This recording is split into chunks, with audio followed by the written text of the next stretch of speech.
I read through the YouTube comments a lot when we write stuff, when we post stuff, and I noticed the other week when we were talking about guns and you mentioned you were Jewish, there's all this anti-Jewish stuff that suddenly appears on it about the Jews.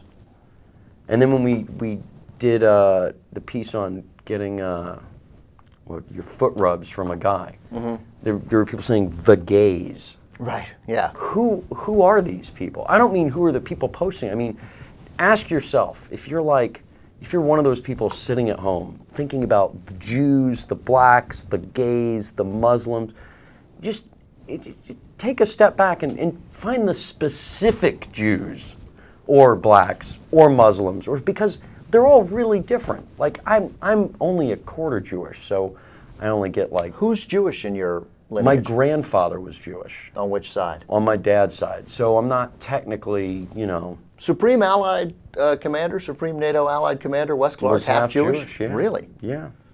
And yet he was able to win a war? Well, he was not, yeah. Shocking. He was not raised Jewish. His dad died when he was 4, and then, going Way back to make it unfunny. Way to make it what can I say? Well, his mother was a shiksa, so it's, the shiksa's not getting the money, we don't want anything to do. So the Jewish side of the family had nothing to do with us till I was at Georgetown.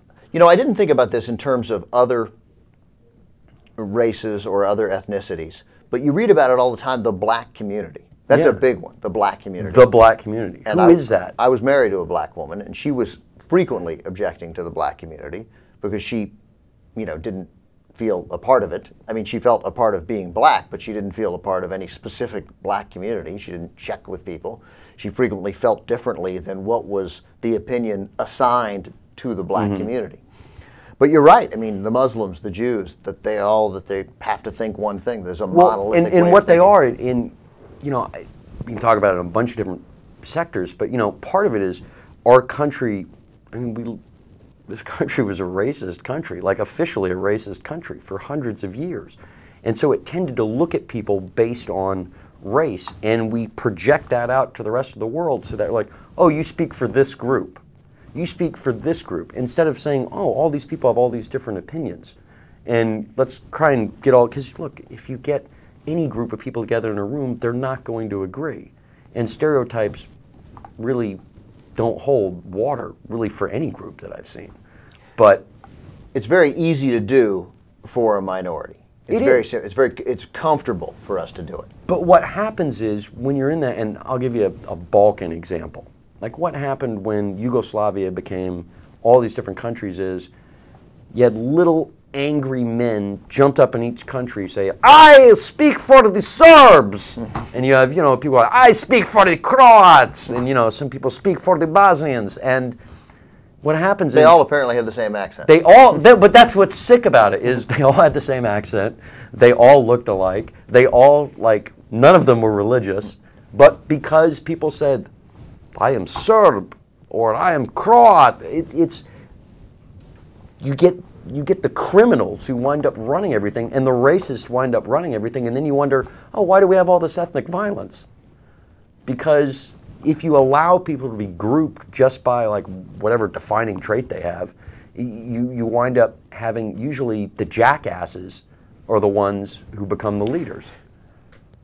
Blacks suffer from the stereotyping the most. I think the black community is referred to monolithically in this country more than any other ethnic group. Yeah, that's probably true. Jews are thought of to have a more disparate opinion. But secret agendas. Oh, we totally. Well, I mean, we run everything secretly. That's what of course, that's what the anti-Semites think. That's what they think. Mexicans, a little. What, monolithic? Are thought of sort of monolithically, but they're not thought of as having, Mexicans aren't thought of as having an agenda, particularly. You don't read about the Mexican community, although you do read about immigrants in general. You do. They are thought of as having an agenda by, the Tea Party. White supremacists, right. And I mean, they're thought of having an agenda, but nobody really has an agenda. I guess you can't say the Mexican community, but in the States now they go, Latinos. Right. Dude, Latinos from where? Right.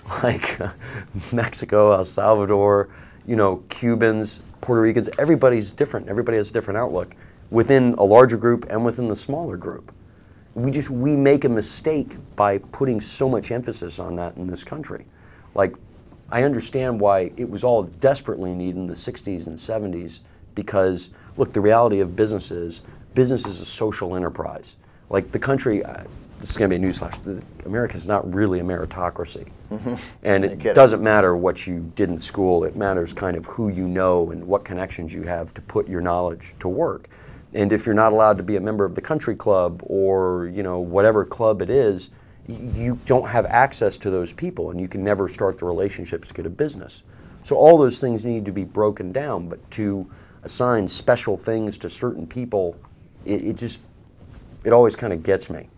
It was simpler and it was maybe necessary in the 60s when there was this massive social change. It was also easier. It was necessary for a very long time, and wherever you see it continuing, where there's a racist group that controls access to certain things and denies other people by race, you have to break down those doors. And the president shows now how hard it's going to be, because as we continue to misogynate, I mean, we're all going to have to get used to it, because it's going to keep happening more. We are?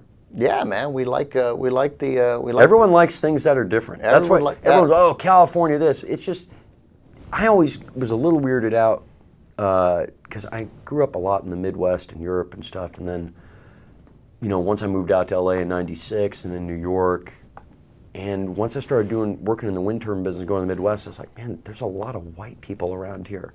Like, and I never felt uncomfortable, but I always was very weirded out by it. Like, oh, look, I hate Jews.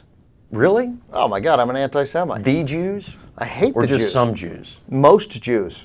Really? No, of course not. I don't hate most Jews. No, I can't. I hate specific Jews for sure. My wife's divorce attorney being one of them. But you know. That's about as deep as it goes. I want to go out with a Jewish girl. Come on. You won't go out with a Jewish girl? Of course I'd go out with a Jewish girl. Calm down. Really? Yeah. You sure? No, but I like that. We all like the different things. Everyone likes things that are different. Yeah, of course.